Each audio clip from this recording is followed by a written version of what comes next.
Breaking news చూస్తున్నాం. Visakha shipping harbour నుంచి చేపల వేటకు వెళ్లిన 7 మత్స్యకారులు సముద్రంలో గల్లంతయ్యారు.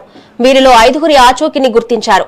మరో 2 కోసం గాలిస్తున్నారు. ఈ నెల 1న షిప్పింగ్ హార్బర్ నుంచి విజయనగరం జిల్లా ముక్కాంకు చెందిన అప్పలరాజు, చిన్నయ్య, చిన్న గరగయ్య, సీతోడు పాటు విశాఖ జిల్లా పెదనాగయపాలానికి చెందిన బండయ్య, విశాఖకు చెందిన చిన్న అమ్మూరు బోటులో చేపల వేటకు వెళ్లారు.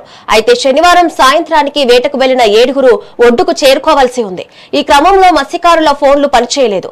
అనుకున్న సమయానికి బోటు ఒడ్డుకు చేరుకోవడంతో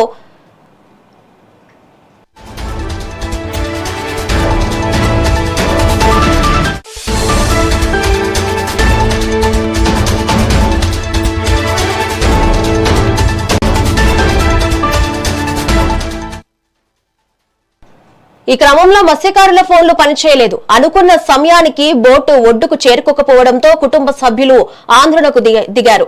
వెంటనే వారు కోస్ట్ మైరన్ పోలీసులకు సమాచారం ఇచ్చారు. తమ వారి సమాచారం కోసం వారంతా షిప్పింగ్ హార్బర్ వద్దకు చేరుకుని కన్నీరు మున్నీరవుతున్నారు. ఘటనపై సీఎం చంద్రబాబు స్పందించారు. గాలింపు చర్యలు ముమ్మరం చేయాలని ఆదేశించారు.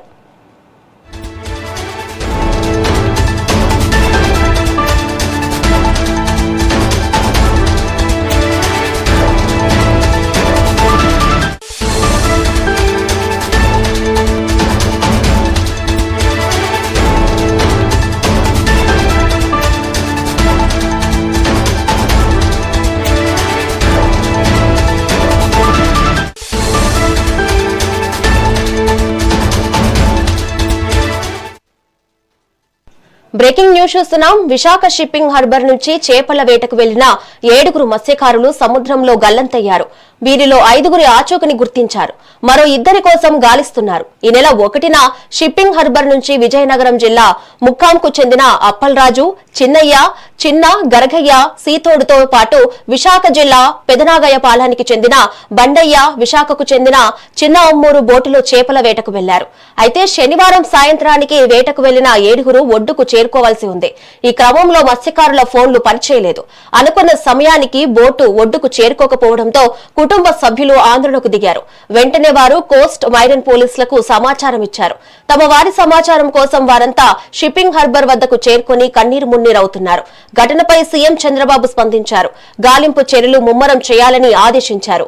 మరి దీనిపై మరింత సమాచారం మా ఇన్పుట్ ఎడిటర్ నరేంద్ర అందిస్తారు. నరేంద్ర, చెప్పండి.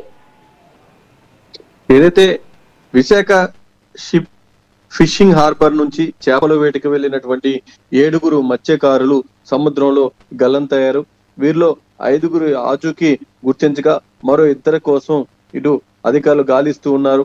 ఈ నెల 1న ఫిషింగ్ హార్బర్ నుంచి విజయనగరం జిల్లా భోగాపురం మండలం ముక్కాంకు చెందినటువంటి అప్పలరాజు, కె చిన్నయ్య, చిన్న గరగయ్య, సీతోడు, అదేవిధంగా విశాఖ జిల్లా భీమిలి మండలం పెదనాగేపాలెనికి చెందినటువంటి బండియ, విశాఖకు చెందినటువంటి చిన్న అమ్మోరుగా మొత్తంగా వీళ్ళంతా కూడా బోటులో చేపల వేటకు వెళ్లారు.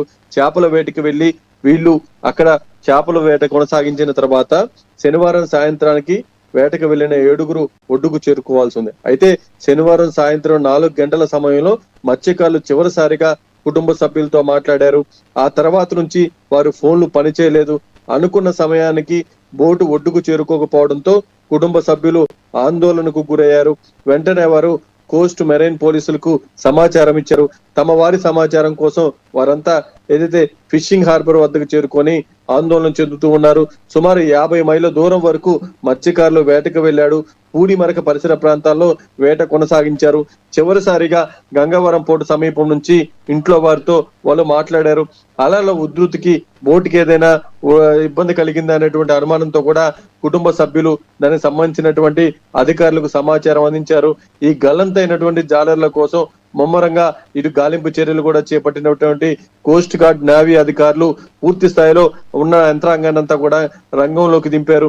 గజ ఈతగాళ్ల బృందంతో సముద్రంలోకి వెళ్లి మత్స్యకారులు వేట కొనసాగించిన ప్రాంతాల్లో గాలింపు చర్యలు చేపట్టారు. నేవీ హెలికాప్టర్ కూడా వాడి గాలింపు కోసం ముందుకు వెళ్ళినటువంటి సమయంలో అందులో 5 ఆచూకీ లభ్యమైంది.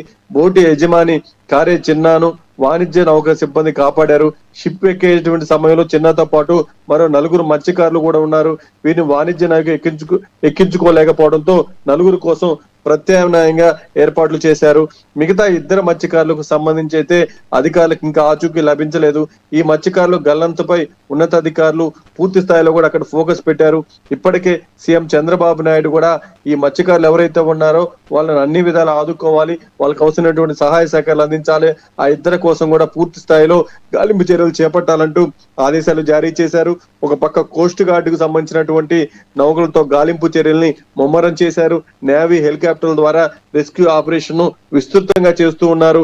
విశాఖ కలెక్టర్ తో కూడా ఉన్నతాధికారులతో కూడా ప్రభుత్వం తరపు నుంచి ఏదైతే ముఖ్యమైనటువంటి అధికారులంతా ఎప్పటికప్పుడు సమీక్ష నిర్వహిస్తూ ఉన్నారు. ముఖ్యంగా మెరైన్ ఐజీపీ అదేవిధంగా విశాఖ సిపిలకు సీఎం చంద్రబాబు నాయుడు చాలా స్పష్టమైనటువంటి ఆదేశాలు ఇచ్చారు. వాళ్ళని వీలైన త్వరగా గాలింపు చర్యల ద్వారా వాళ్ళందరినీ కూడా ఎక్కడైతే మిస్ అయ్యారో వాళ్ళకి సంబంధించిన ఆచూకీ రాబట్టాలి. ఈ 5గురు ఎవరైతే ఇక్కడ దీనికి సంబంధించి ఇబ్బంది పడుతున్నారో వాళ్ళని ఎవరినైతే మీరు రెస్క్యూ చేశారో వాళ్ళ నుంచి పూర్తి సమాచారం తీసుకొని ఆ మిగతా ఇద్దరు కోసం కూడా అధికార యంత్రాంగంతో కూడా ఫోకస్ పెట్టి ముందుకు వెళ్లాలంటూ కూడా ఆదేశాలు అందుతుంటూ దానికి తగిన విధంగానే ఎక్కడైతే వీళ్ళు వేట కొనసాగించారో 5గురిని ఎక్కడైతే పికప్ చేసుకున్నారో ఆ ప్రాంతాల్లో పూర్తి స్థాయిలో కూడా ఫోకస్ పెట్టారు. మరో పక్క ఈ జాలర్ల కుటుంబ సభ్యులు కూడా పూర్తి స్థాయిలో ఆందోళన చెందుతూ ఉన్నారు. ఒడ్డుకు మరి కాసేపులో చేరుకుంటారనుకున్నటువంటి సమయంలో ఇలాంటి ఇబ్బందికర పరిస్థితులు తలెత్తడం, దీనివల్ల వాళ్ళు ఆచూకీ లభించకుండా పోవడంతో వాళ్ళ కుటుంబ సభ్యులంతా కూడా ఆందోళన చెందుతున్నారు. దీని మీద హోంమంత్రి అనిత కూడా ఆరా తీశారు. ఈ మేరకు కలెక్టర్ అదేవిధంగా ఎస్పీలతో కూడా ఫోన్ లో మాట్లాడి కోస్ట్ గార్డు నౌకలతో గాలింపు చర్యలు ముమ్మరం చేయాలంటూ కూడా ఆదేశాలు జారీ చేయటం, మొత్తంగా ఒక్కసారిగా సముద్రంలో మారినటువంటి వాతావరణ పరిస్థితులు, పెద్ద ఎత్తున అలల తాకిడికి బోటుకి ఇబ్బందికర పరిస్థితులు తలెత్తడం, అసలు ఏమైంది ఏంటనే దాని మీద కూడా ఇప్పుడు అధికారులు ఫోకస్ పెట్టారు. ఆ మిగతా గల్లంతైనటువంటి ఇద్దరు మత్స్యకారులకు సంబంధించి కూడా ఆచూకీ కోసం ముమ్మరంగా గాలింపు చర్యలు చేపట్టారు. Right, thank you Narendra.